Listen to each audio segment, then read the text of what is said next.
'82, I was 17, my old man was 55.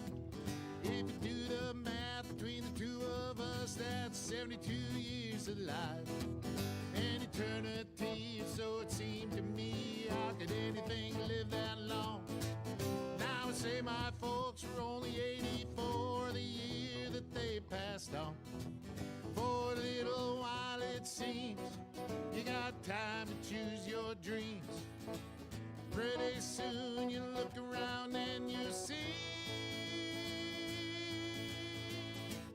100 years ain't what it used to be.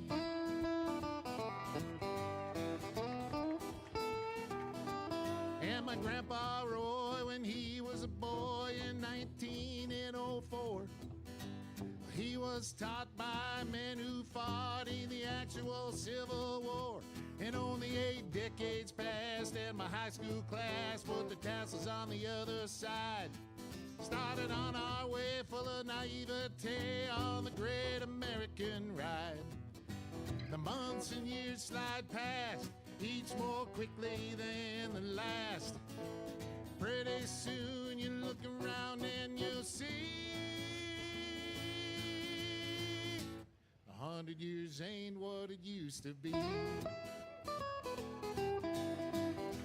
Oh, Johnny! Oh, yeah.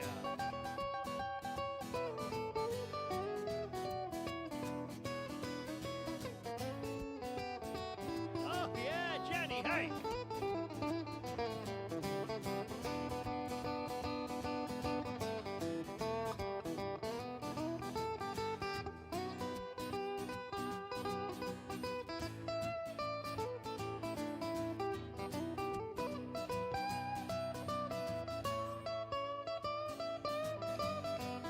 Oh, yeah! He did the guitar face. Ibuprofen's under buy again in my online shopping cart. Every week I learn of something else I should be doing for my heart. If I use the wrong pillow, I might have trouble getting out of bed. My hair grows in my ears and nose now more than on my head. As a kid, to me, ancient history was something like World War I. But I arrived close to that time, and this year as I sing. Can you be rolling? I'm rolling. Josh Arnold, investment consultant, brings you Garage Logic podcast number 1620, September 16th, 2025. 94 degrees on this day in 1955. I've been looking ahead for the last 90 that shows up on our calendar. It's still out there. It's still ahead of us. And it was 38 degrees on this day in 1873. Call Josh Arnold at 952-925-5608 for a free 48-minute consultation. Hail the flashlight king. And now, from the mayor's office above the boathouse on the east shore of Spoon Lake, it's Garage Logic with Chris Reavers manning Technology Corner, Kenny Olson from the Krabby Coffee Shop, John Haidt in the newsroom, and of course, the rookie. Here is your flashlight king, fireworks commissioner, and the keeper of common sense, your mayor, Joe Soucheray. We had it's a tough situation at a nursing home in New York. This is a true story? Yeah, on Coney Island. Is it a long story? No, an 89-year-old woman was killed. Oh, no. By a 95-year-old woman who she took some parts off her wheelchair and then used those to... MacGyvered her, huh? She did. Wow. And I only say this because of all the sadness we've seen and all the tragedy in the world, and you're going to see Grandma and she's there. You get the police tape around her. And, right. The outline. Are you going? The outline, the chalk But outline. you're 95. So they're Throw not even, that up on pay-per-view. I'd pay for that one. They're not even pressing charges. Well, how hard could a 95-year-old hit? It's a good question. Do you think it that would- should be a new law in America, Joe? After 90, you get to do That's it. one murder. You know, We got our number. That's our number. You make it to 95. Let's go. And then you have the breakdown. Little What do you dementia. think started the altercation? Did Ethel Well, steal when the the applesauce? family or? when the family came, they saw pieces of the wheelchair sitting outside. That Grandma must have disassembled her tools. She probably had a little tool kit. You know, the next time I check in with And Bob, they had an argument, and I just can't possibly imagine what it might have been about a guy. Who knows?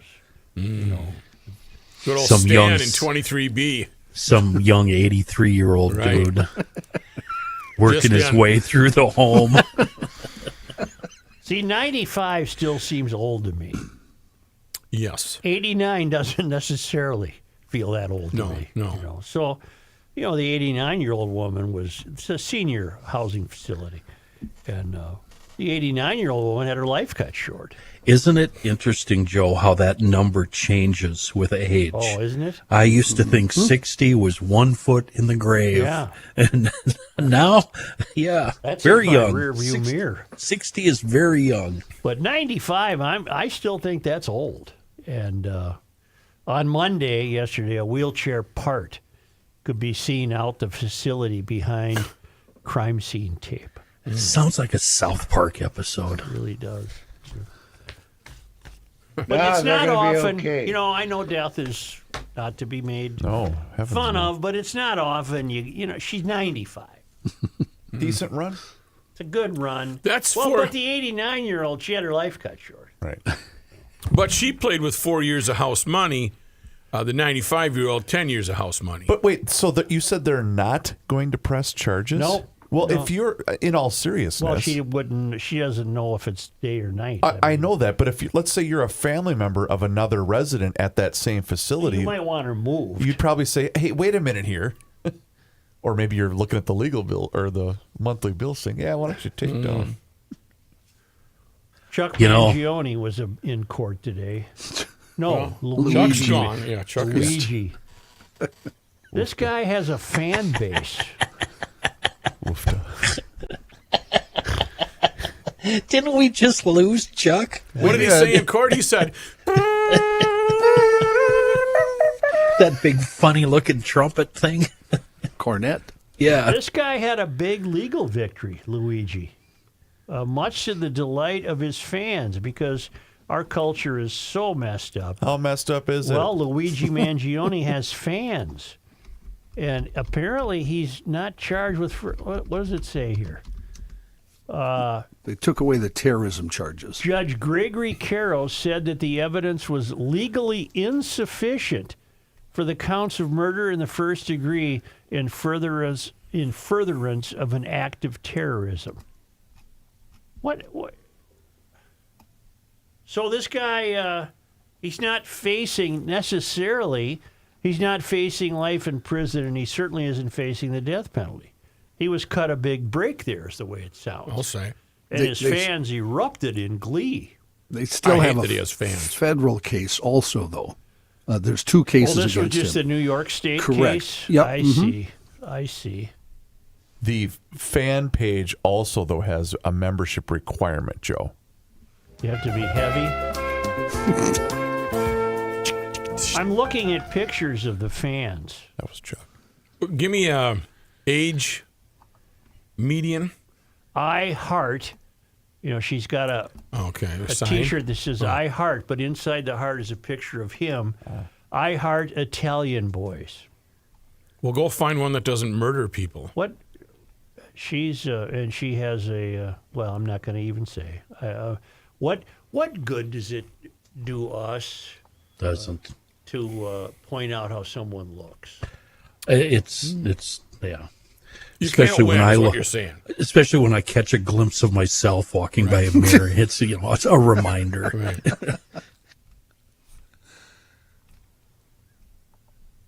Yeah. Well, anyway, he's got a big fan base, and they were in court. And many of them were very happy that he didn't have to. We only had 8 shots. Can we keep our shooting straight? I know John and Kenny were arguing about it. So I've confused. got Not a arguing, headline. you're trying to We were sort it out. discussing, yeah. From today's newspaper, 5 injured in shooting near 35W. Now, that was the one that happened right before we started the show yesterday morning. Right. But then a lot of things happened overnight. Overnight, we had 8 shot at the homeless encampment that has been allowed by the private property owner named, I have his name here somewhere. Sabri is the last Sabri. name. Yeah. And I'm getting all kinds of information on this Sabri fellow. Apparently, he owns quite a bit of property. Yeah, he's been in the news off and on for the past, I'm going to say 10 years at least. Well, what? So, are we to believe he's altruistic, or is he fomenting some sort of plot here? My personal take is that this is a shot at the city. I don't think it comes from the goodness of his heart. That But he's that's getting just back me. at the city for something. That's my 'Cause he's had his feeling. run-ins with the city. Yeah, he has. 4 of the 8 wounded suffered injuries that are considered life-threatening. 2 of those victims were shot in the head. This was 10 o'clock last night, according to Chief O'Hara. Multiple callers reported gunshots in the area of South 28th Avenue and East Lake Street. Now, I went to look at the scene today, but when I crossed the Lake Street Bridge, I was on my way here. Okay. And there's a certain time I always want to be here because I have certain things to do. But I left a little early thinking I would see this with my own eyes because I thought 28th was almost immediately across. No, it's over by Minnehaha, or yeah, it's So way it over turns there. out I didn't get there. I didn't have time. Okay. Yeah. I thought 28th Ave. In fact, you're at about 46th Avenue when you cross the bridge. Yeah. Right. Yeah. So I didn't see it. 5 of the victims were found at the encampment, while 3 others showed up at local hospitals. Investigators believe the shooting was targeted, but also suspect there was an exchange of gunfire, and O'Hara said initial reports from witnesses suggested upwards of 30 shots fired. Now, this is a parking lot behind a building owned by Hamoudi Sabri, and it's been in the news now for quite some time. Sabri has been issued at least $9,000 in fines for violating public health laws, but refuses to allow the encampment to be cleared. Instead, he blames Minneapolis leaders for public health neglect and displacement. And I've had information come in that I haven't had a chance to verify, but I believe the emailer to have been of sound mind. He, Sabri, and I will just say apparently or allegedly, because I have not had a chance to verify any of this, but it sounds like we're in the ballpark here. Okay. He allegedly evicted a homeless camp from one of his properties in the North Loop in 2022, once it was inconvenient for people to be there. And then I'm linked to the story that would verify that. The rabbit hole goes deep with Sabri and his family. They are the landlords for many of the Somali-owned businesses in Minneapolis, including many of the old daycare fraud businesses and currently being investigated autism centers, allegedly. Basim, his brother. Now, have you heard of this Basim? Oh, yeah. In the news Yes, it always. is familiar to me. That name. Basim has been in the news, too. His brother would be named Basim. Why am I Abri, Basim. Why am I having trouble remembering this fellow's name? Hamoudi? Yeah. Hamoudi is the landlord that owns the vacant building. The encampment. But that's the Scandinavian pronunciation. I don't know what the real pronunciation is. Hamoudi Sabri is the landlord. Yep. His brother is Basim Sabri. His brother owns the Carmel Mall. That mall collapsed in 2014. Whoops. And recently banned Frey Basim, the brother, recently banned Fry from the property. He was convicted of bribing a city council member 20 years ago. Okay. This is the brother. That's the guy. And was accused by Project Veritas of funding ballot harvesting in 2020. He is also being foreclosed on for being a slumlord, however, allegedly. Well, I am linked to stories that confirm that. Basim lives in a $14 million house in Miami that is currently for sale, and I have been linked to the verification of that. So I've gone from my initial thinking was I remember saying about this Hamoudi Sabriz vacant lot here on 28th and Lake. I remember saying, who do you root for? He's a private property owner who apparently is doing what he wishes to do with his own property, and yet it is a significant public health crisis, only to maybe conclude that that the Sabriz maybe are not in the up and up. Are you looking at the Star Tribune story by any chance? No, I have a story here that I printed from 5 Eyewitness News, and then my other source is all the links I've been supplied by an emailer. So in the Star Tribune piece, in today's, well, it's on the website, he gives a bunch of quotes out, Sabri does, that you can't disagree with.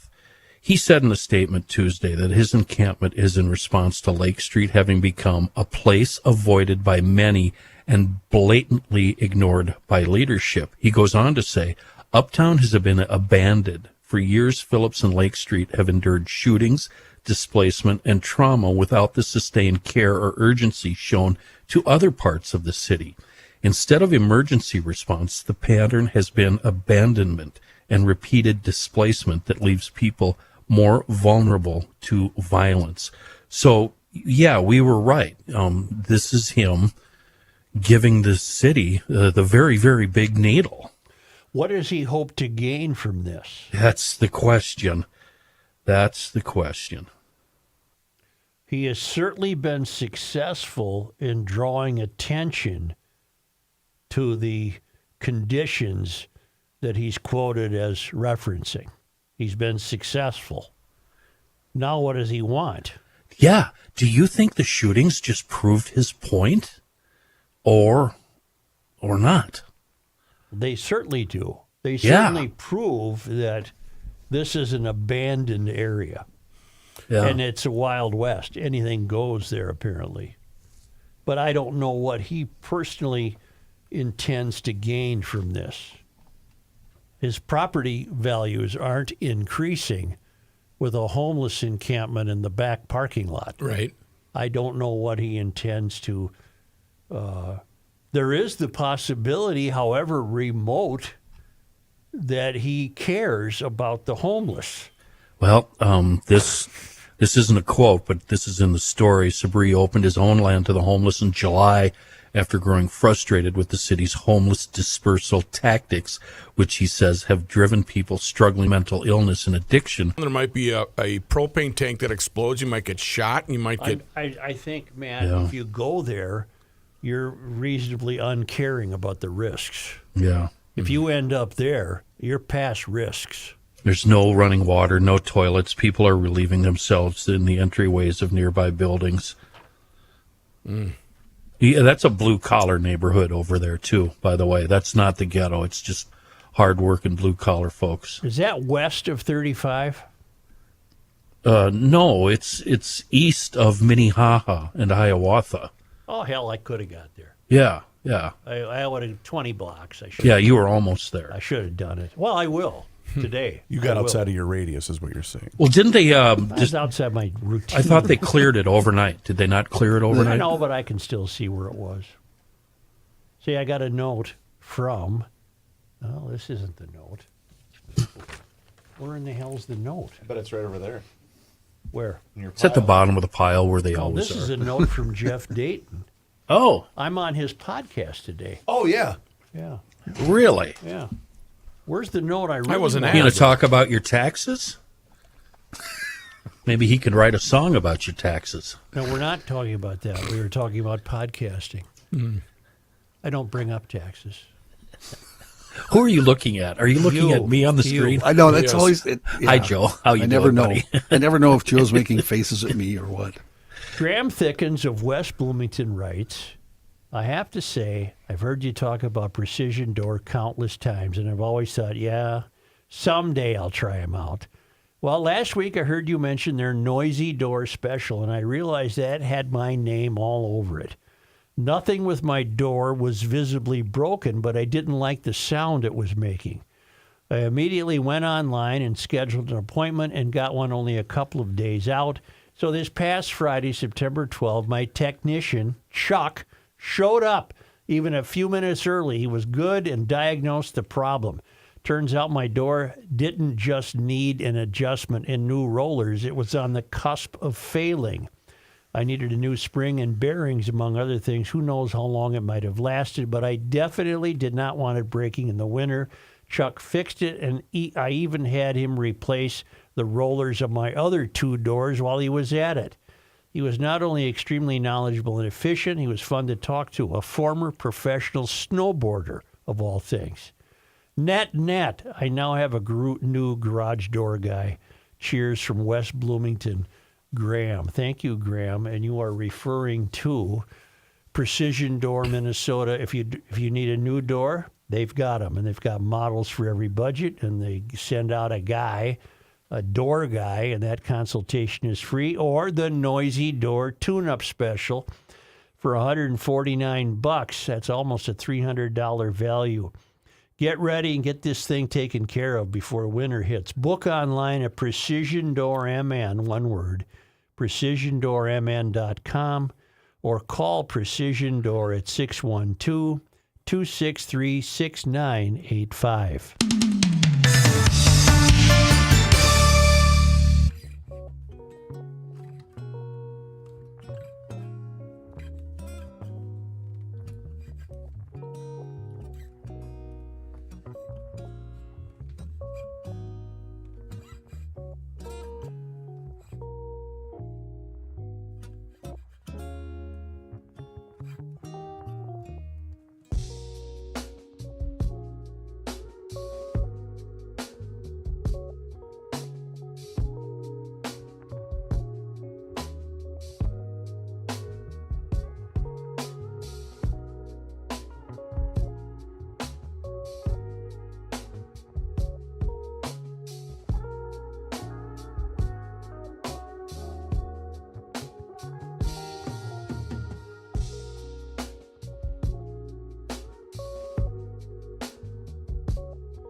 Let's see how it Find out. goes. Let's find out. The Earth is not your mother.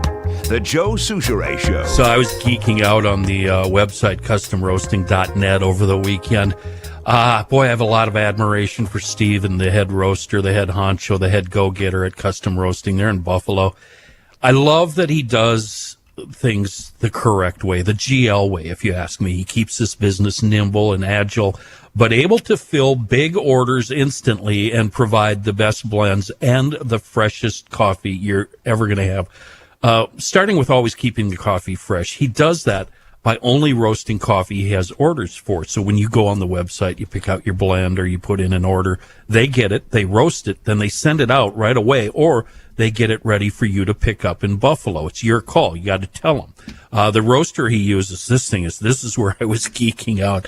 It's a Loring S70. I know that doesn't mean anything to you, but it's a convection roaster, no flame, no fire, and that makes for an even roast. The average cycle, I was surprised by this. It's only 12 minutes, but each minute is absolutely crucial. When the peak is achieved, it's immediately released into the cooling tray, and then shortly thereafter, ready to package up and send to you.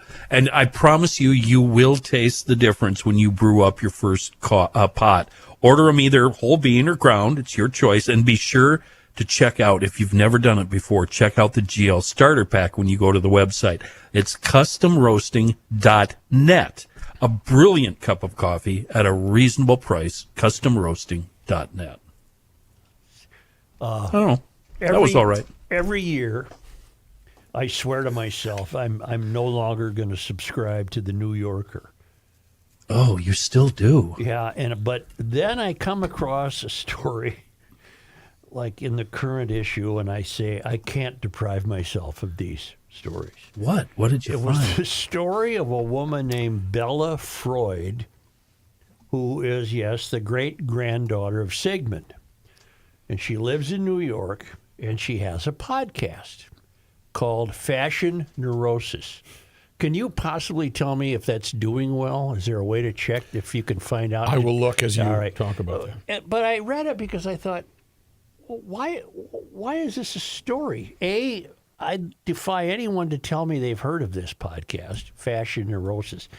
And what it is she does it from her apartment, and she invites whoever will agree to show up. And whoever the guest is, they sprawl on her couch, and she asks them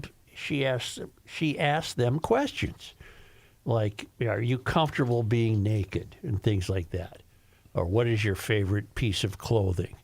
And I'm thinking, I was thinking, how many podcasts are there? And B, what do you have to do to get your podcast a multi-page spread in the New Yorker? Well, I guess you got to be Bella Freud, and you got to be so avant-garde that you are grilling whatever celebrity you can con into coming to your apartment about fashion. So do you like shirts? And whether it makes you neurotic or not. I've been told by smart people in podcasting that it's good to have a lane for your podcasting and stay in that lane, which has really been tough for me with Krabby because, as you know, I'm schizo all over the place. Our lane, I think, is fairly well defined. I would say so. Yeah. Yeah. Can you define it, though? And don't use anybody else's words. Use your own words for the definition of Garage Logic. The endless pursuit and defining of the mystery. Perfect. Now, Bella Freud obviously has found a lane. Yeah. She's going to talk to, I'm just going to make up a name, Kim Cattrall, for example. I'm surprised you know that name, but yeah. Pretty good. Sex in the City. I'm impressed. Thank you. It wasn't that hard for me. So, honest to God, Kenny. So she brings in, okay, Kenny. She brings in Kim Cattrall, and then we'll say, I have not heard the podcast. I don't know how provocative she can make it or if that's her intention. But again, A, how many podcasts are there? And B, what does it take to get a multi-page spread? You know what else they had in the current issue? I don't have the author's name in front of me. She's a New Yorker staffer. She did a one-page piece on the Minnesota State Fair. The nostalgia. She must be maybe from Minnesota. Okay. Goldthorpe or something like that. I don't. It's not ringing a bell. Anyway, did you find anything? Well, I don't have a ranking list. Key details about its 2024 performance. It debuted in October 2024 and immediately Just a minute. Stop right there. She started the thing a year ago, but she's got a multi-page spread in the New Yorker. It's who you know and who happens to listen. And if you're inside the ring of New York. Right, and somebody at the New Yorker either knows her, previous contact, or happens to be a listener. We don't need to dwell on it. I thought it was amusing. I thought it was fun. Yeah. Spotify, Joe says, over 6 million podcasts. Apple Podcast lists about 2.76 podcasts. Million podcasts. Million. Well, good for her, I guess. Holy mackerel. She does have people on there who we would all know. I mean, Yeah. it's not like it's Yeah. People that you don't know. Kenny, no, you weren't saying those are her listeners. You're just saying that No, many podcasts available. That's what Spotify and There's Apple 2 are million saying. podcasts available. According to Apple, they say 2. Spotify says 6 million. 6 million, yeah. Podcasts? Yeah. Holy. Yeah, and a lot of them, Joe. Like I listen to. Gabe, you got your work cut out for you. Have you heard of Meat Eaters? I have not. It's and I'm not surprised, and I'm not blaming you. It's a very popular podcast about hunting. Oh, I thought it would be about meat. Gabe was nodding. Have you heard of that? Gabe's heard of it.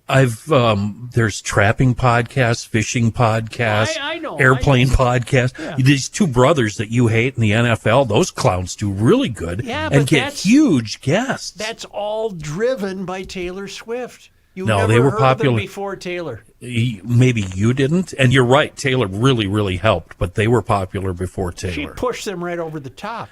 You know, one of the biggest podcasts, Purple Daily. Oh, it's doing really well. Purple Daily is a monster among Viking podcasts. You're getting It's experts our on own that. Purple Daily. Yeah, that's us, baby. Yeah. We're taking credit for what Phil's doing. I am. That's Phil, thank High you. tide raises all ships. Thank you for following my advice, Phil. Yeah, right. Took him under his wing. I'm on that same list. Apparently, the gal that I met years ago with the cat podcast. What's she up to? Yeah, it's not doing as hot. Is she up to 12? 13,000 or 100 listeners. Oh. Tell that story because it's. I was at story. a podcast convention with some fellow folks, Phil included, of the Hubbard contingency. We were down in Orlando, and a young woman, a woman stood up and she said, "Well, I've got some questions." And they said, "Oh, so what's your podcast about?" And she said, "Her cats." Right. And they said, "Oh, well, how many listeners do you have?" And she said, 13. And they said, 1,000? She said, "No, 13." Ooh. All right, you all can go family and sit members. Down. And I was sitting next to a fellow employee that you guys all know, and we looked at each other and went, "Holy balls!" You know what Yates and I did? When we got fired from the Fan, Bob started a Bob and Kenny tape club where we would get together once a week, record onto cassette a show, God. And then we had a mailing list and subscribers that paid us. And we mailed these stupid things out to listeners. Was that the first podcast? That was a primitive podcast. Yeah, very much so. Yeah. Yatesy, you were brilliant. Dearborn, Michigan. Why have they been in the news lately on this show? Pro-Palestinian protests. Okay. Was the most recent example that I can remember. When Dearborn resident Ted Barham raised concerns about renaming Warren Avenue after a local Arab American leader at a city council meeting last week, Mayor Abdullah Hamoud unleashed his fury. It seems very provocative to have those signs up there, Barham, the resident said, pointing to prior remarks from Osama Siblani, editor of the Arab American News. It's almost like having maybe a street that's Hezbollah Street or Hamas Street. Hezbollah bombed the embassy in Beirut, including many Americans. So I just feel like it's quite inappropriate. You want to get the horn? It's got to get the horn right here. My goodness. Hamoud, the mayor, did not hesitate in attacking Barham, blasting the constituent as an Islamophobe, according to WJBK. Although you live here, I want you to know as mayor, you're not welcome here, Hamoud said. The day you move out of the city will be the day I launch a parade celebrating the fact that you moved. Siblani, now he's the editor of the Arab American News, a close confidant to Governor Gretchen Whitmer, sometimes called Big Gretch, recently accompanied her on an overseas mission to the United Arab Emirates, established the Arab American News in 1984, and was recognized last week with honorary street signs along Warren Avenue at intersections with Chase and Schaefer during a ceremony attended by many public officials. The signs, approved by Wayne County, were unveiled in a ceremony designed to honor his contributions to the Arab community since immigrating to the U.S. in 1976. And he's had this paper called the Arab American News, and apparently his name is Sablani, so I guess Warren Avenue at those intersections is now called Sablani Avenue. According to the Washington Free Beacon, Sablani's radical track record in Dearborn, a heavily Muslim community known for being a hotbed of anti-Israel sentiment, includes numerous public appearances in which he has praised Palestinian jihadi groups as heroes, lauded the Lebanese militant group Hezbollah, and threatened to send Israeli Jews back to Poland. Well, that's a little rough there on a Sunday afternoon in Dearborn, huh? During a September 2024 rally in Dearborn, when Israel was locked in a fierce fight against Hezbollah terrorists on its northern border, Sablani told a crowd chanting "Death to Israel" that the terror group will take care of the job by eradicating the Jewish state, according to the Middle East Media Research Institute, which monitors radical activity. Sablani later told the crowd, "To Netanyahu, who wants to bring evacuated Israeli citizens back to the north, we are going to take you back to Poland." All right. At a 2022 Nakba Day rally meant to honor the catastrophe of Israel's creation, Sablani said the Dearborn Muslim community will lift Palestinians all the way to victory and encourage his supporters to fight. Wow. Huh. Sablani has no plans to apologize. "I'm not a person who shies away from what I believe. I don't speak about something that I do not believe what I'm saying. I take responsibility for it." Hamoud, the mayor, who was running for re-election in November, was one of several speakers at the sign ceremony who honored Sablani. He is also the nephew of the imam at the Islamic Center of America. The mayor is. Okay. In chastising Barham, this sap who walked into the council meeting and got rung up, Hamoud pointed to a video he uploaded to YouTube in 2019 that featured Barham in front of the center singing a Christmas carol before interviewing Muslims about theology, the dialogue between Christians and Muslims and Jesus, according to the Detroit Free Press. So in other words, the mayor had his people dig as deep as they could on this fellow who had the nerve to walk into a council meeting and protest the sign change and discover that he was attempting to proselytize Muslims in front of the Islamic Center back in 2019. It's quite hypocritical to know that you're approaching the podium when you yourself have videos on YouTube standing in front of my mosque saying the cruelest things about Muslims, about the religion of Islam, because you are a bigot and you are a racist and you are an Islamophobe, the mayor said. A review by the Free Press found Barham is not heard saying anything derogatory about Islam in that video in question. And believe me, the newspapers being what they are, they would have turned on Barham in a heartbeat if he had said something cruel. Right, so they didn't find anything cruel. Let me get this straight. Yeah. See Go ahead. See if the old duder's brain is working today. It's okay for Sablani to shout out hate speech about Jews, okay? It's okay for the mayor to rip into a citizen, but it's not okay for the sap to walk into the council meeting and say, "Hey, wait a minute." Do I have that straight? I think you've got it fairly straight. What a country. What a country. And to think all we used to worry about is that's where they made Fords. Yeah. Yeah. Let me see if I can do it too, Kenny. Go ahead. I'm listening. The mayor of Dearborn, who is a Muslim, born in America, by the way, who is pals with the editor of the Arab American News, who was not born in America. Osama Sablani. Sablani. Yep. No, you had it. How do they not see the double standard there? The Detroit resident, who is not a Muslim, came in and said, "Now I know clearer why he said it. he is saying, based on his knowledge of what this Sablani has uttered in public appearances in Dearborn, he's saying, well, you might as well name the street Hezbollah Street or Hamas Street, because this Sablani, according to various sources, has championed those groups in his protests against Jewish people, saying we're going to send the Jews back to Poland, and don't worry, Hamas and Hezbollah, we're going to take care of it for you. So this guy wanders in, he just got done painting the house. Yep. And he walks in, he's got paint splatter on his jeans, and he said, "Oh, wait a minute here, Mayor. I think that this is inappropriate."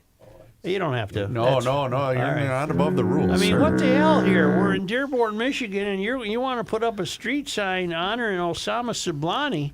Are you aware of that? And the mayor turns on this guy and says, "The day you move out of the city, I want to have a parade." What the hell? When you read about Dearborn, it sounds like that's their goal, to move the Swedes and the Irish and the Germans the hell out of there. And so it all becomes 100% Muslim. Kenny, were you with us the day we talked about that? Because if you look up that pro-Palestinian photo on social, it's stunning. There's not one cracker within earshot. I mean, it's just blocks and blocks and blocks. I will say for the 100th time, read Robert Ferrigno. Right. You know what the name of They're that? very good novels, if not entirely eerie. Do you know what How- the? Oh, go ahead, Ken. How many years away are we from Christianity being outlawed, or Judaism? I would say it's Give a me a matter. number. No, I would say it's a matter of weeks. The name of that particular mayor, do you know what that reminded me of? Mahmoud. Read the full name again for the Dearborn. Let Michigan Let mayor? me be entirely clear. And I'm going to play a clip that reminded me. of this. His name is Abdullah Hamoud, or as Kenny referred to as Hammond. Hammond. The United States has conducted an operation that killed Osama bin Laden. Abu Bakr al-Baghdadi is dead.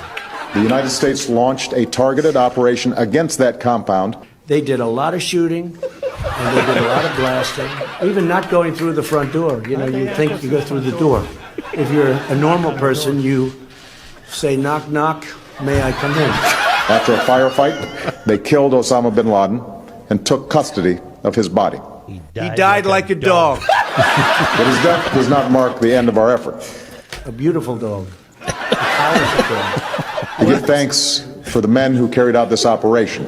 And I don't get any credit for this, but that's okay. I never do. But here we are. And I look. Oh my God!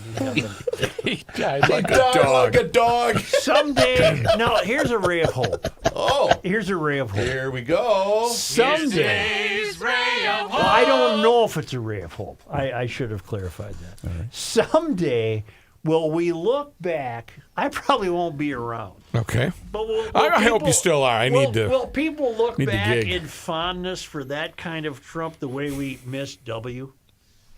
You dug yourself a hole. Will those become? Will they great get? question. The only way that can happen is if we return to some kind of normalcy, in which we can afford to look back at that with fondness. Right now, we can't. No. But if years go by and this country saves itself, we right the ship. I think we'll be able to look back at that comparison of Obama and Trump and laugh our asses off. I'm already laughing my Well, I am ass too. off. I am too. But the difference is between Trump and W is W had some self-deprecation and kind of understood it. Yeah, he had a charm. Oh yeah. President Trump really doesn't. No, whatever it is, Trump doesn't get Right. when it comes to politics. Correct. We got into an off-air discussion a week or two ago, I don't know when it was, about how the decline of Riverside, that area, the Well, West we're talking Bank. about Palmer's Bar. Yeah, and I contend that it's been, an ongoing process for 10, 15 years. And you were a tad bit shocked that Palmer's had to shut down. Yes, sir. Roger. Thank you, sir. Roger. Thank you, sir. You don't get that. Mr. President, you've said that you... Roger. No, you don't get that. I don't know where I was going with that. I don't know where you were either, but it involves the Muslims. Riverside, the tearing down or broken Riverside. Well, what I said the other day, Kenny, and I said I think the city will rue the day that Palmer's Bar will be exchanged for a mosque. Yeah, that's when I poo-pooed you and told you my truth about Palmer's and the whole neighborhood. And I did look it up, Rook. They are not going to keep it as a bar. But they're not. Okay, they're changing it over. Got it. That part of town has always been, as long as I can remember back to the 60s, a great place to go score heroin. No, I'm serious. Right. That's not meant to be funny. It's always been that sort of neighborhood. Correct. Yeah. And all I meant was every inch of real estate you give up could very well be leading to feet and miles of real estate. Yeah. Be giving up. Have we seen that traditionally in neighborhoods throughout the history of the city and the country? You know, starting with whoever was here first, the Irish or the Germans or the Italians or whoever it was. Isn't that kind of the way neighborhoods change hands over decades? And 20 years from now, it could be a different group? I think there's a distinction. The distinction is, you know, if the Italians settled in one neighborhood and the French settled in another neighborhood and the Poles settled in Hamtramck, Michigan, and the Irish settled in the Boweries of New York. The difference is that none of that was driven by the attempt of a theological takeover. That's just where we were living with our pals and our family and our community. None of it was driven by an ideology. It was just driven by a place to live.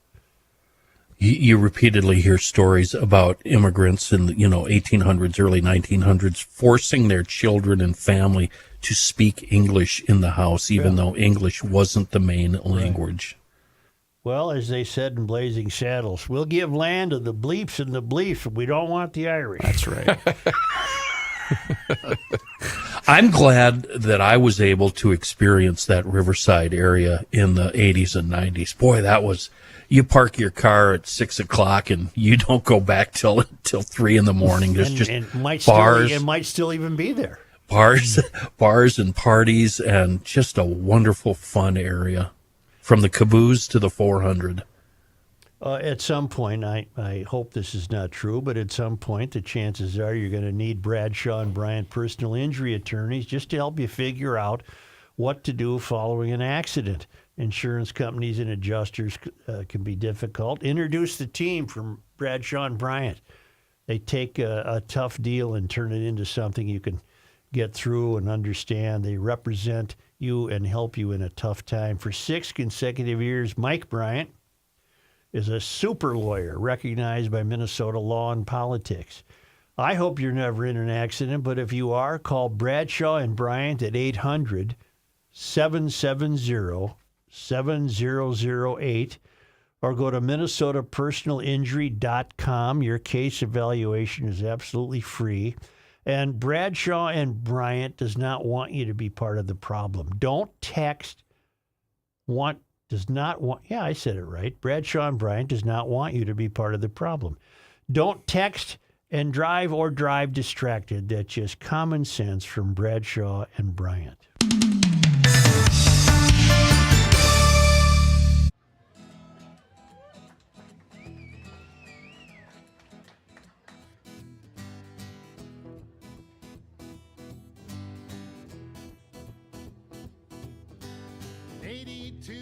I was 17, my old man was 55. If you do the math between the two of us, that's 72 years of life. An eternity, so it seemed to me. How could anything live that long?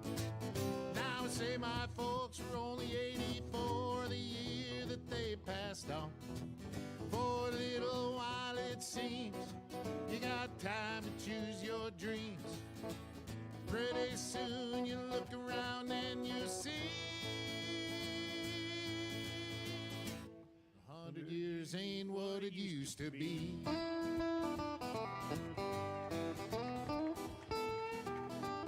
And my grandpa Roy, when he was a boy in 1904, he was taught by men who fought in the actual Civil War. And only 8 decades passed, and my high school class put the tassels on the other side. Started on our way full of naivete on the great American ride. The months and years slide past, each more quickly than the last.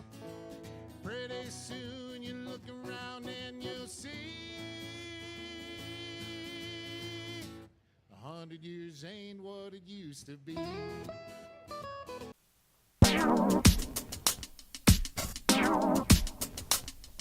It's the end of the world as we know it, and he feels fine. Joe Souchere. Awaken 180 weight loss. I am now 10 days into my new experience with Awaken 180 weight loss, and I got to tell you, man, the outside of losing weight, the energy level going up is what's been huge. And you know what? It's different. There's no medications. There's no workouts that are required. There's also no fasting. You eat to lose weight with a solution that's worked for over 800,000 people. Yeah, that's right. You also have a clear daily plan. There's no complicated tracking or counting or any of that nonsense. It's one-on-one weekly coaching. In fact, I have to check in with Emma tomorrow morning. And that is because they want accountability and also adjustments throughout the program. And the concierge coaching, well, that your coach is going to help pick restaurant menu items. That's right. It's an at-home program that's available and easy to track anywhere online. There's a neat app that's also involved with the program. You can still go on vacation. You can still go out. You can still tailgate. You can even have a few drinks and stay on the plan. So check them out online today. It's Awaken 180 awaken180weightloss.com, or you can give them a call directly and start that consultation by dialing 844-346-1800, or again, awaken180weightloss.com, and please mention that you heard about them on the Garage Logic podcast. Here is John Haidt. Thank you, Joe. This news brought to you by North American Banking Company. Joe, you already talked about the shooting, 8 wounded at that homeless encampment last evening around 10 o'clock. After all that happened, the mayor of Minneapolis, Mr. Fry, said that they will be cleaning everything up today, and that has started. City officials began clearing the homeless encampment this morning, hours after that shootout. At about 9:45 this morning, a crowd of about 50 former encampment residents and protesters gathered outside police tape as city workers placed bicycles, other belongings, and debris in the back of a garbage truck. At least one person was detained after scuffling with officers who yelled back up at the swarming onlookers. The shooting occurred at the private encampment set up by prominent Minneapolis landlord Hamoudi Sabri, a parking lot behind a vacant building he owns on East Lake Street. Now, see, that's another interesting aspect of that. Do you think he would have done this if the building wasn't vacant? If it was a building in which he was making some money, I bet he wouldn't have done this. Right. Correct, yeah. Tim Walz making it official today. He is running for another term as Minnesota governor. Walz officially launched his campaign for governor in a video posted this morning to his social media channels. Walz highlights, in his announcement video, Walz highlights paid family leave and the child tax credit, plus investments in education and public safety funding as major accomplishments under his leadership. He also mentioned fighting. Chris? Come on. Fighting? We don't know that. Fraud. Thank you, Kenny.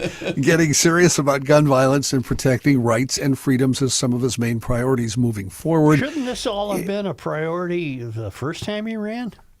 Well, that's why I mentioned it apparently after the accomplishments, Joe. Oh, I see. No, now I'm really serious about getting to the this bottom time of all I this. mean That's right. My personal guarantee. If reelected, he'd be Minnesota's first governor to serve 3 terms. As of this morning, no other Democratic candidates have announced plans to run for Walz' seat, but several Republicans have, including Representative Kristen Robbins from Maple Grove, former challenger Scott Jensen and Kendall Qualls, as well as Philip Parrish and Brad Kohler. All of whom are welcome on this show. And so are you, Tim. I'll ask you Open why you aren't in invitation. jail, but you're welcome. How about this theory? The only person that's going to beat him is another Democrat. I don't know. Well, nobody's going to be running against him. Right. They're all afraid of him. Exactly. And at this point, if he does get reelected, if you cast a vote for this goober, you're either really stupid or you're getting a taste somehow. You're getting paid. Those are the only 2 logical conclusions. But I think it also tells us that he's exhausted any chance he might have ever had for any higher office.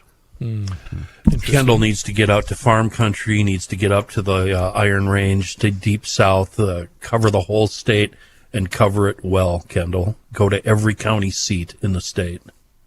Walz will have a new running mate because Lieutenant Governor Peggy Flanagan is running for the U.S. Senate seat that Senator Tina Smith has said she'll vacate. Voters heading to the polls today will determine control of the Minnesota House of Representatives. It's the special election in District 34B. That represents parts of Brooklyn Park, Champlin, and Coon Rapids. It'll fill the House seat held by late Representative Melissa Hortman, who was assassinated in June. Former Brooklyn Park City Council member X.P. Lee won the DFL special election primary, is up against Republican Ruth Bittner, a real estate agent. Polls will be open until 8 tonight. The winner will serve the remainder of Hortman's term, which runs through next year. I just have a quick question about the Republican running for Senate against Peggy Flanagan versus why wouldn't that guy or gal run for governor? Which is more important to us right now? Well, to us, it's governor. Are there governors and judges? Okay. I think, but there's more Democrats, right? Isn't there, Rook? There's more Democrats running for Senate than Flanagan, I think. And so that's probably why they're not running against Walz. But I just don't know. Craig. I don't know the Republicans, Flanagan. A series of public meetings are underway where Xcel Energy customers can weigh in on the company's double-digit rate increase proposal. In Stillwater last night, several people shared, all of them opposed to the rate hikes. According to Ted Gladhill, during the public comment process, saying, "Stop the madness. We need to have some limits to this, and we just can't afford these kind of hikes in addition to what we're already experiencing as consumers." Another customer, Cliff Buhold, argued Xcel's reasoning isn't sound. He said there are absolutely no justifications to increase rates further and more, simply to catch up with what everybody else is doing at the national average. You know what I'd say, John, if I was an Xcel spokesperson? I'd say, why don't you people stop electing people that force us to continue to spend money pursuing renewable energy, which is not reliable? Minnesota's largest energy provider is proposing a 13.2% increase over the next couple of years, which would cost about $165 more a year for a typical customer. A few of Xcel's reasons for the need for increased revenue include clean energy projects, carbon-free nuclear plants, and an expected growth of electricity use. Rest my case. And Twin Cities-based Target is expanding its next-day delivery of parcel shipments to 35 of the nation's top 60 metropolitan markets by the end of next month. It'll mark 22 new cities this year as the discount retailer aims to narrow the gap with the likes of Amazon. That means that its next-day delivery expansion will go to 54% of the U.S. population, up from 20%, according to Gretchen McCarthy, Target's chief supply chain and logistics officer. San Diego, Orlando, and Tampa, Florida are on the list, and Target plans to add another 20 more cities for next-day delivery by next year. Target said it offers the same-day delivery to over 80% of the U.S. population, although such services as having customers order online and picking it up at the store or driving up to the curb. And that's how part of that happens. Is the Twin Cities involved, John? Not yet. Oh. Well, you can drive to the store, et cetera, yes, but not the next day. In comparison, online, Amazon expanded the number of same-day delivery sites by more than 60% in 2024 for its Amazon Prime members and serves more than 140 metro areas. Can I tell you something? Under the guise of it being a miracle, I had 2 straight recycling weeks with no cardboard. You are kidding me. Honest What? to God, I'm not being Is it facetious. over? No, it just kicked back in again. Okay, Because now okay, yeah. it just started up again. 100 But I had days 2 till straight weeks where I did not cut one piece of cardboard. 100 days till Christmas, so that's going to change, Oh, huh? boy. Why don't we take a quick break here and hear from Mr. Mikulski? Thank you, Johnny. I do want to mention, since the weather is changing a little bit here, that you might want to check out welterheating.com. If you have an air conditioning unit that's making some funny noises, put it away properly. Have them check it out. Don't do it yourself. You're going to rely on that. Of course, right now you probably flipped it back on because it's 85 degrees and humid. So when you set it to rest for the year, make sure it goes out in style, and you can request a quote online, schedule an appointment at welterheating.com. If you were lucky enough to put away your heating unit this year and it was making some noises and you went, I don't have to use it. Well, you're going to be flipping it on in the next couple of months. So call right now, get on the schedule. They do fill up fast. Why do they fill up fast? Because they got 4 generations of the Welter family. Rick right now and the whole crew do a great job. 120 years plus under their belt, and they serve the entire metro area. They're garage logicians. They advertise on this podcast just because they love the way the show goes. They love the common sense, and they're big fans. So we want you to patronize their advertisers. Call 612-825-6867. And there's no job too small. Go to the website, welterheating.com, click on the blog, and you might get an answer to a question that you have. Welter Heating. I want you to air condition or heat your shelter with the fine folks from Ray N. Welter.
Here's a man who spends hours in hardware stores, sifting through the nuts and bolts of life. Joe Souchere. You know what? It's almost fall time. 'Tis the season. Treat yourself to high-quality water with my friends at Hofferman Water and Connecticut. Do they have that pumpkin spice water ready, or is that different? I think that's coming in 2026. Got it. Yes. Watch for it. But the thing is, you've got to get on that schedule and have them come out for that free water analysis. And you can do that one of two ways. The easiest way is to go online to HoffermanWater.com. And as long as you're on that website, you can see every single different water treatment system that they have to offer, whether you're looking for a brand new water softener, maybe you're in the mood for an iron, rust, and odor filtration system, or a brand new drinking water. He did it again. He walked into the glass door again during the Hofferman. Doesn't he see himself coming at the door? It's almost like when the light goes on, the monkey hits the monkey button. hits the button. Or a brand new drinking water system from Hofferman Water and Connecticut is going to do so many things that other water softeners just simply cannot do. It's going to cut down on your salt usage, but it's also going to protect your appliances. And that's because bad water can affect nearly every single aspect of your home. So, once again, give them a call directly at 612-895-2440 or visit HoffermanWater.com. Hofferman Water has been proudly serving the state of Minnesota for over 50 years. Please do me a favor and mention they heard about them on the Garage Logic podcast, Johnny. Thanks, Chris. In national and international news, a federal appeals court yesterday rejected a bid from President Trump's administration to allow the president to fire Lisa Cook from the Federal Reserve Board of Governors, leaving intact a lower court order that reinstated her to the post. The U.S. Court of Appeals for D.C. Circuit divided 2-1 in declining to grant the administration emergency relief and clear the way for the president to remove Cook from her position. The administration is likely to ask the Supreme Court to intervene, but absent an 11th hour order from the High Court, the decision all but ensures that Cook will remain a governor on the 7-member Fed board through a 2-day meeting of its interest rate setting committee, which Cook sits on and is set to begin today. The 22-year-old suspect in Charlie Kirk's killing appears to have confessed to friends in an online chat shortly before turning himself into law enforcement, according to 2 people familiar with the chat and screenshots obtained by the Washington Post. Tyler Robinson wrote, "Hey guys, I have bad news for you all. It was me at UVU yesterday. I'm sorry for all of this." The message was sent Thursday night, about 2 hours before officials said Robinson was taken into custody. A member of the group chat shared the image with the Washington Post and confirmed that it came from Robinson's account. Discord provided a copy of the message also with the confession to authorities, according to the person. The message was sent from Robinson's account to a small private group of online friends. Discord is working closely with the FBI and local authorities, providing info about Robinson's online activities on the platform, according to the person in his group. Why was he apologizing? Why did the Annunciation guy apologize? Well, the next line, he apologized to his friends because he thought they were going to get dragged into all of it. Oh. So I think he probably, Would they have ever found him? Sure. Had he not confessed? Do you think? Yes, You do think so? Yes, yes. Because it seems like they were well on their way, and it also seems like he made no post-shooting plans, almost like he planned on being caught. Busted And right away. since he wasn't, he gave himself up. Which is giving rise to a number of theories that he's just the patsy and that somebody else got on a plane and got the hell out of here. Because the old guy that confessed to doing it right away, remember that video? There was it was a 70-year-old guy. The that first said, guy they grabbed? Yes, and he said, "Hey, I shot him," and basically But he was like Otis, the town drunk. where knew did he you was. where did you see he said that, Chris? I've never seen that. Oh my God, it was all over the place. I don't think he confessed to doing it. They- I haven't he was seen that. apprehended by police Right. Yes. But I don't haven't think- seen that he I don't think confessed he to it. said he did it. when he was being dragged away from police. He said, "Shoot me, shoot me! I'm the one that fired." Does it matter at this point? Well, no, it doesn't. I'm just saying that. But to what Joe was saying earlier about how some people think that this guy is just a pawn in the game of life. President Trump said the U.S. military again targeted a boat allegedly carrying drugs from Venezuela, killing 3 aboard the vessel. Hinted the military targeting cartels could be further expanded. The strike was carried out nearly 2 weeks after that other military strike on what the Trump administration said was a drug-carrying speedboat from Venezuela that killed 11. President also said there had been another boat taken out in the past, but didn't elaborate. He said, quote, "We've knocked off actually 3 boats, not 2. But we saw 2. Some math from the president on the reason for blowing up the boat is bringing up the question of, well, the president's mental acuity and perhaps the fact that he went to the Joe Souchere Mathematical School. Oh. He told reporters in answer why it happened that drugs killed 300 million people last year. That's a lot. Not sure if he meant the U.S., but there are only 340 million people total in the United States. 80,400 Americans died from drug overdoses last year. In the entire world last year, there were 62 million deaths from every cause possible. A judge, as Joe already said, dismissed terrorism charges against Luigi Mangione in New York State's case over the killing of United Healthcare CEO Brian Thompson, but he kept the state's second-degree murder charges. Mangione's lawyers argued the New York case and a parallel federal death penalty prosecution amounted to double jeopardy. But Judge Gregory Caro rejected that argument, saying it would be premature to make such a determination. It's Mangione's first court appearance in the state case since February. The 27-year-old Ivy League graduate has attracted a cult following. As a stand-in for frustrations with the health insurance industry, dozens of his supporters showed up to his last hearing, many wearing the Luigi video game character's green color as a symbol of solidarity. In his written decision, the judge said that although there is no doubt the killing was not ordinary street crime, New York law doesn't consider something terrorism simply because it's motivated by ideology. Robert Redford, the Hollywood golden boy who became an Oscar-winning director, liberal activist, and godfather for independent cinema, has died at the age of 89. He died at his home at Sundance in the mountains of Utah, according to his publicist. No cause of death provided. After rising to stardom in the 1960s, Redford was one of the biggest stars of the 70s, with movies like The Candidate, All the President's Men, and The Way We Were, capping that decade with the Best Director Oscar for 1980's Ordinary People, which also won Best Picture in 1980. His wavy blonde hair, boyish grin made him the most desired of leading men, but he worked hard to get past his looks, whether through his political advocacy, his willingness to take an unglamorous role, or his dedication to providing a platform for low-budget movies. His roles ranged from Washington Post journalist Bob Woodward to a mountain man in Jeremiah Johnson to a double agent in the Marvel Cinematic Universe, and his co-stars included Jane Fonda, Meryl Streep, Tom Cruise, and many more, including fellow activist and practical joker Paul Newman. Redford played a wily outlaw opposite Newman in 1969's Butch Cassidy and the Sundance Kid, a box office smash from which Redford's Sundance Institute and Festival got its name. He also teamed with Newman in 1973's The Sting, which earned him a Best Actor nomination as a young con artist in the 1930s Chicago. What'd you like more, The Sting or Butch Cassidy? Butch Cassidy. I liked them both, but I like Butch Cassidy better. The ending of Butch Cassidy was brilliant. Jeremiah Johnson for me. Thank you. That's also a fine film. Watch your top knot.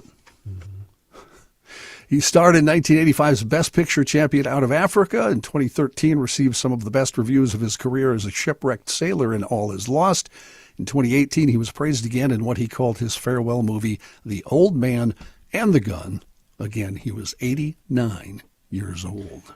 Well, so much for going straight. I can't swim. I can't The fall's swim. going to kill you. Where the hell? The fall will kill you. I hate to spring this on you, Johnny, but thanks to Yes, loyal GLer Jennifer, Yes. let's play a new game, shall I we? love games. No, relation. Governor Walz has just sent out his new re-election campaign video. Let's play a fun game, shall we? Yeah. How long can Joe take it? 7.3 seconds. Here we That was go. my guess, too, 7. Here he is getting into the truck where he changed the air filter. You remember that one? Oh, with the dog in the car. Here we go. I've been to every corner of Minnesota, and there's nothing like it. It's the That's best it. place on earth. Wow. Hand it. 6.4. That didn't take long. It's going to be I all love lies. you see the one where he's walking to the hardware store. Hey! Who are you? Oh, God.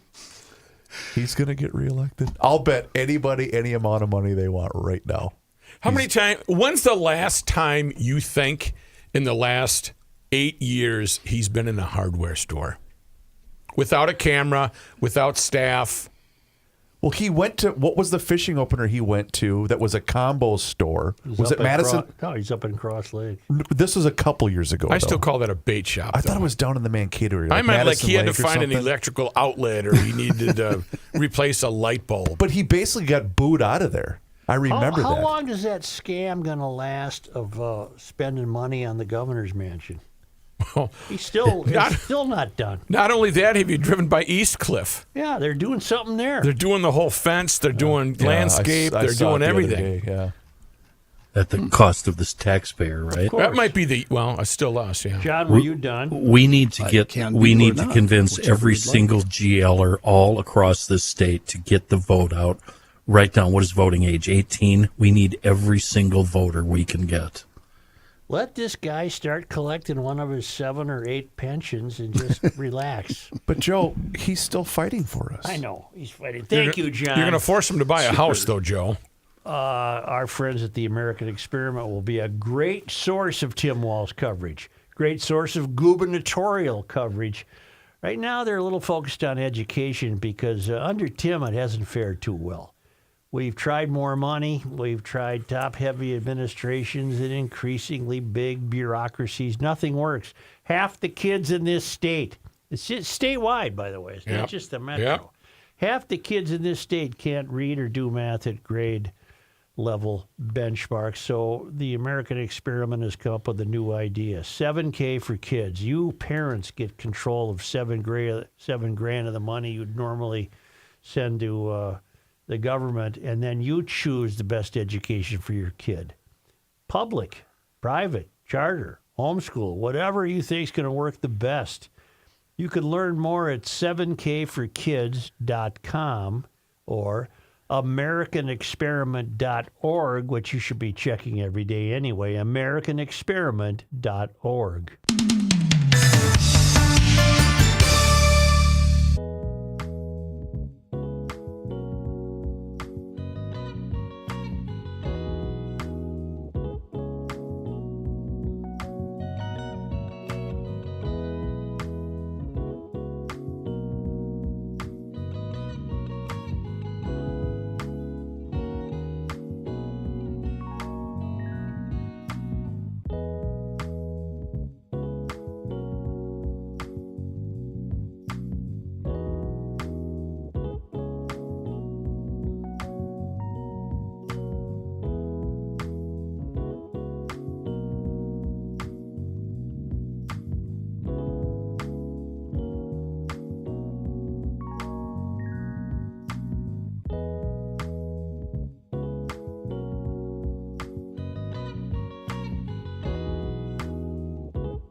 Is that his cylinder index or his golf score? Either way, it's a big number.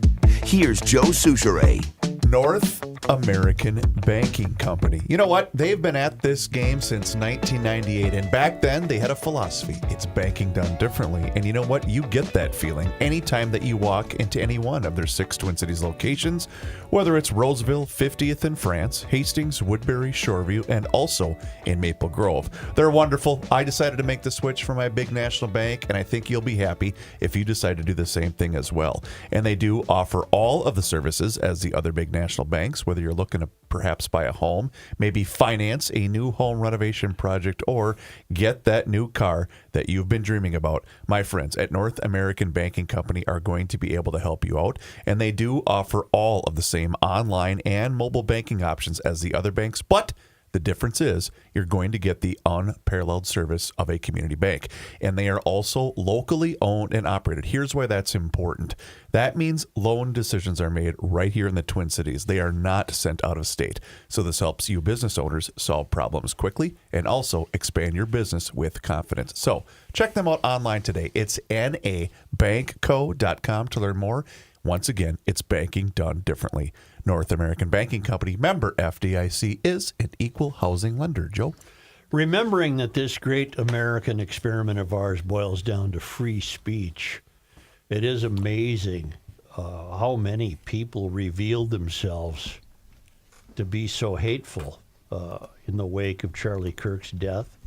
Alpha News has compiled a list of so many people who are known to us who were... Oh, that were critical? Yeah. I would love to hear that list. School teachers, public employees, a congresswoman, a campaign manager. In the wake of the assassination, millions of Americans have offered prayers for Kirk's family and mourned his death. However, not all are united in expressing sorrow. In Minnesota, an elementary school teacher named Allie Trepanier, A-L-I, Trepanier, posted, "Yay, I hope he's dead," in a response to a social media post that reported Kirk had been shot. Earlier, a spokesperson for Minnetonka Public Schools told Alpha News that Trepanier was put on leave.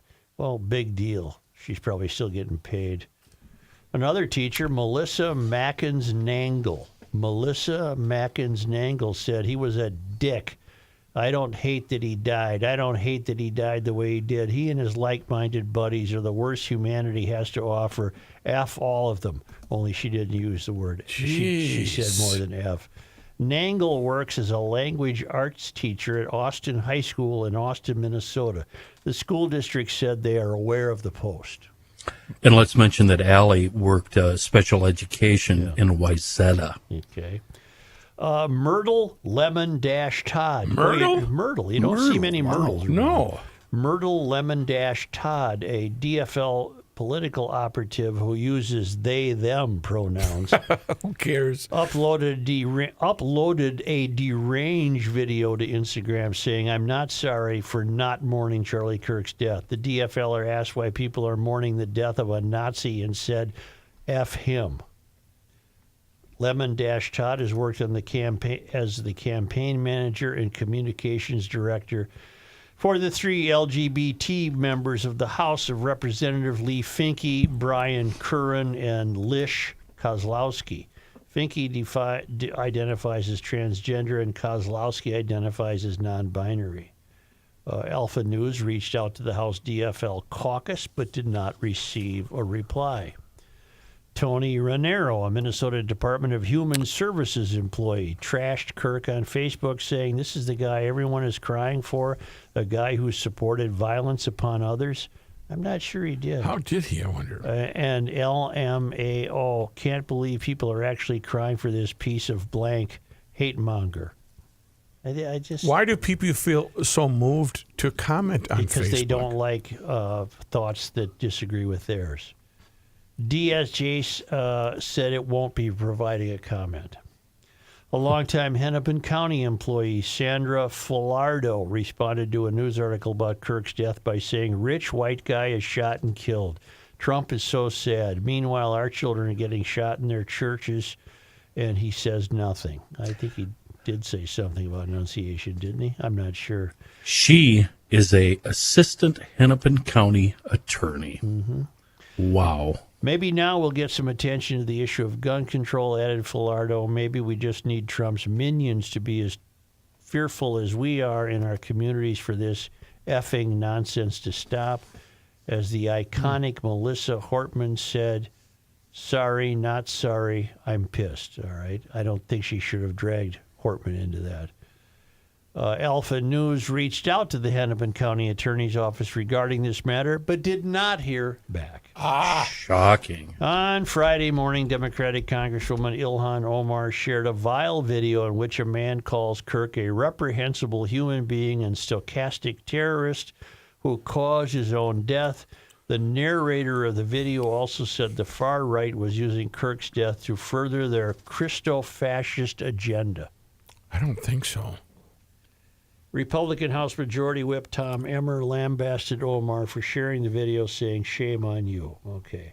You used your platform to share a disgusting video, a video full of lies that tries to justify the actions of the deranged coward who murdered Kirk with your nearly 3 million followers, added Emmer. Charlie was a loving father and husband, and okay.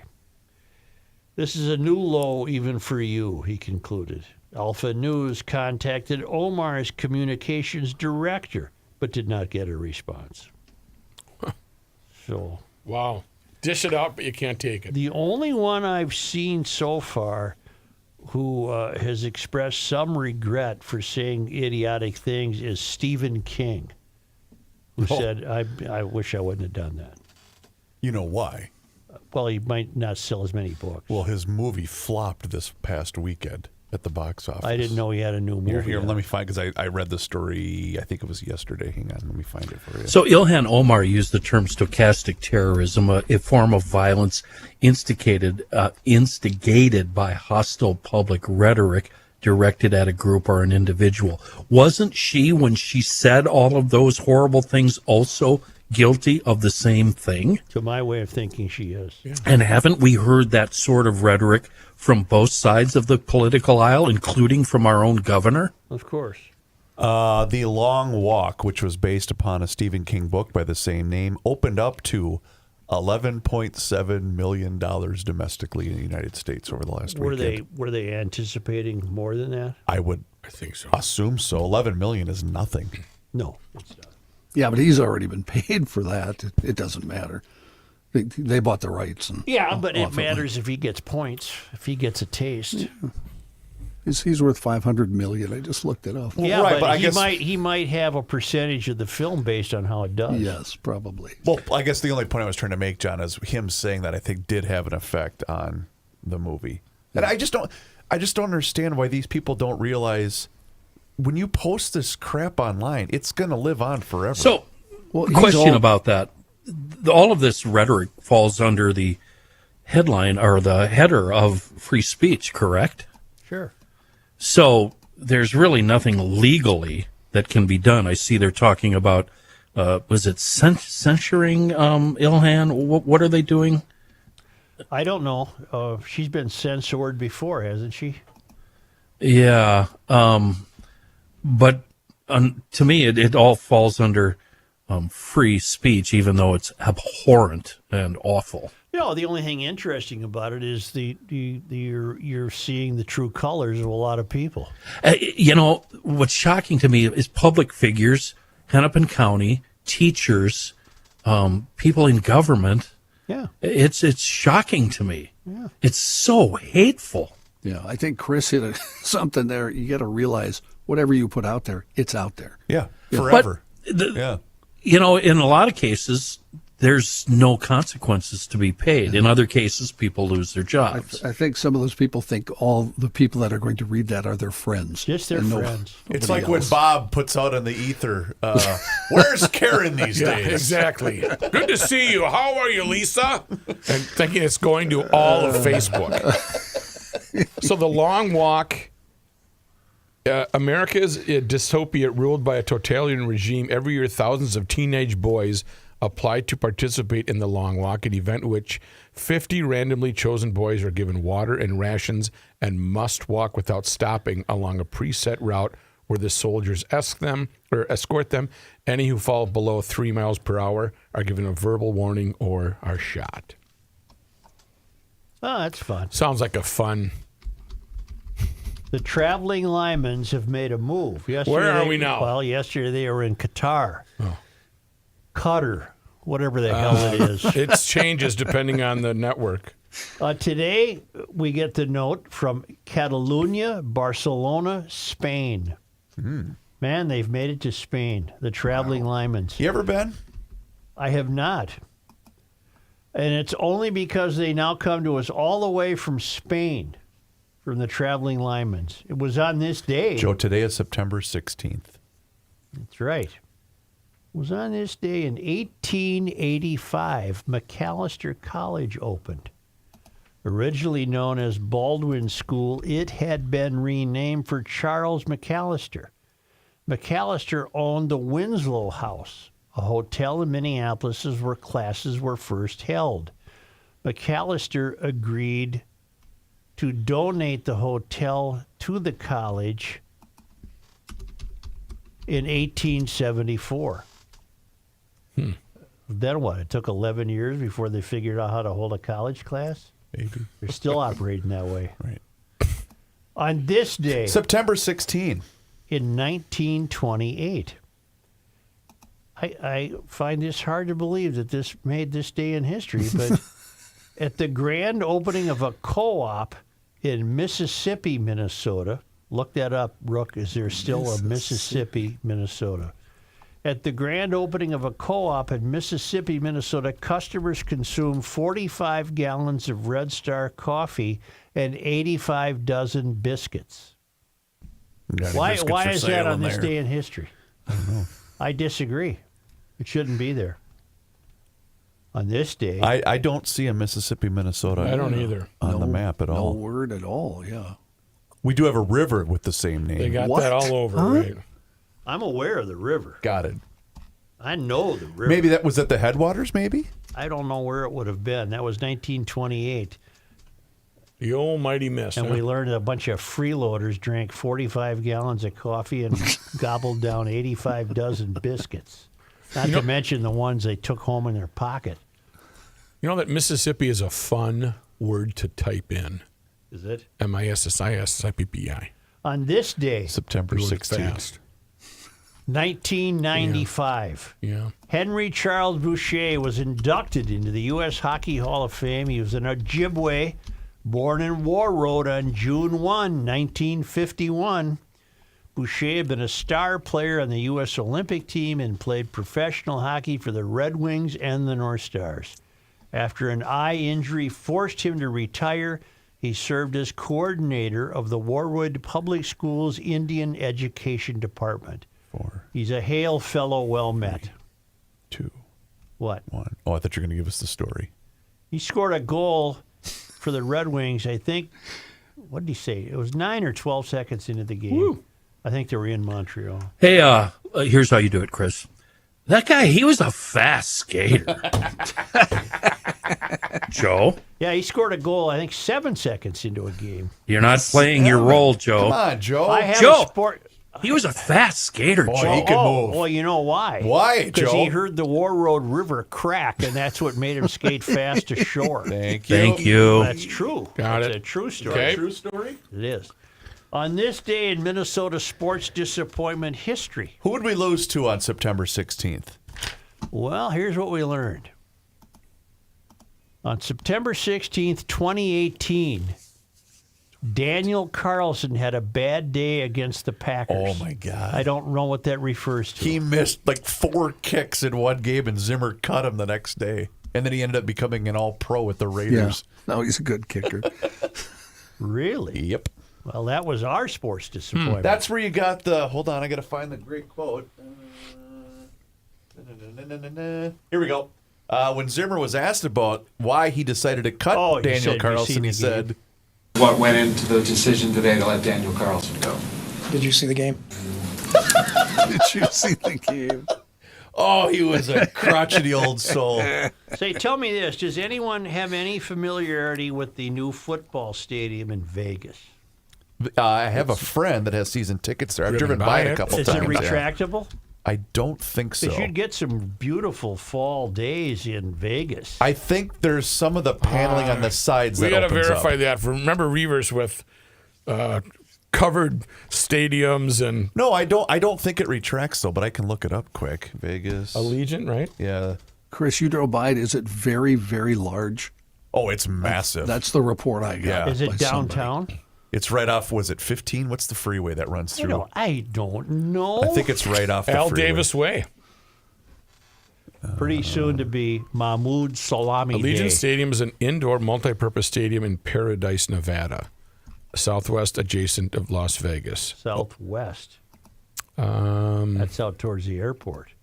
The roof is translucent. Here we go. Allegiant Stadium's roof is not retractable, but features large operable walls that open to the city. So that's what I thought. So you were partially right. No, I said I remember seeing when they had the Super Bowl there, they had the glass doors open. It was kind of cool. When was the Super Bowl in Vegas? 2 years ago. The Chiefs won it. I didn't. I forgot already that the Thank you, G. Chiefs still play. I'm hearing that. I'm surprised you didn't know that since you reside with a huge I'm hearing Chiefs fan. conspiracy theories that the Chiefs will not be allowed to lose 3 in a row when they're at New York Giants Sunday night, and the Giants will not win. But I don't think the Giants could win anyway. No, the Giants are terrible.